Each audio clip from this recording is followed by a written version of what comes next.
बातमी शिरूर मधली आहे। अमोल कोल्हेंसाठी शरद पवार मैदानात उतरणार आहेत। शरद पवार शिरूर लोकसभेचे उमेदवार अमोल कोल्हे यांच्यासाठी 6 सभा घेणार आहेत। शिरूर लोकसभा मतदारसंघात शरद पवारांच्या मॅरेथॉन सभा होणार आहेत। शिरूर, हडपसर, आंबेगाव, खेड आणि जुन्नर मध्ये 2 सभा होणार आहेत। दरम्यान शिरूर मधील काका विरुद्ध पुतण्याच्या लढतीचा आढावा घेऊयात एका रिपोर्टमधून।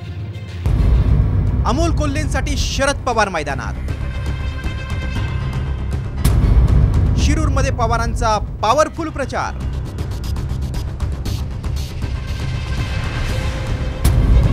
शिरूरच्या मैदानात पवार विरुद्ध पवार सामना। काळजीच करू नको, तिथं दिलेला उमेदवार मी आज तुला सांगतो की निवडूनच आणून दाखव।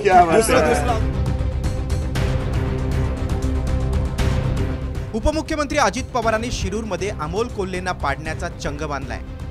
उमेदवार मिळेना म्हणून थेट महायुतीतल्या एकनाथ शिंदेंचाच उमेदवार फोडून कोल्हेंविरोधात उतरवला। म्हणूनच शरद पवारांनीही अमोल कोल्हेंसाठी पॉवरफुल प्रचार करण्याची तयारी केली आहे। शरद पवार शिरूरमध्ये अमोल कोल्हेंच्या प्रचारासाठी 6 सभा घेणार आहेत। शिरूर लोकसभेअंतर्गत येणाऱ्या प्रत्येक विधानसभा मतदारसंघात शरद पवारांची सभा होणार आहे। शिरूर, हडपसर, आंबेगाव, खेड, आळंदी आणि भोसरीमध्ये पवारांची मॅरेथॉन सभा होईल। तर एकट्या जुन्नर विधानसभेत शरद पवारांच्या 2 सभा होणार आहेत। याशिवाय उद्धव ठाकरे आणि आदित्य ठाकरेही भोसरी विधानसभेत प्रचार रॅली काढणार आहेत। अजित पवारांच्या टार्गेटवर अमोल कोल्हे असले तरीही ही लढत काका विरुद्ध पुतण्या अशीच आहे। शिरूर लोकसभा मतदारसंघ हा राष्ट्रवादी काँग्रेसचा बालेकिल्ला मानला जातो। मात्र राष्ट्रवादीतील फुटीनंतर कार्यकर्ते 2 गटात विभागले। अमोल कोल्हेंनी शरद पवारांना साथ दिल्याची सल अजितदादांच्या मनात आहे। म्हणूनच अजित पवारांनी अमोल कोल्हेंना पाडण्याचं चॅलेंज दिले।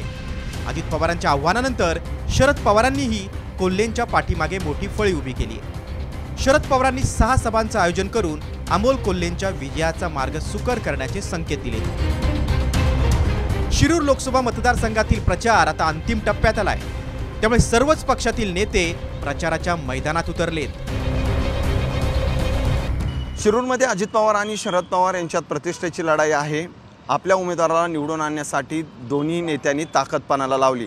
त्यामुळं काका पुतण्याच्या या प्रतिष्ठेच्या लढाईमध्ये शिरूरचं मैदान कोण मारणार याकडे सर्वांचं लक्ष आहे। कॅमेरामन आदर्श, सचिन जाधव, साम टीव्ही न्यूज, पुणे।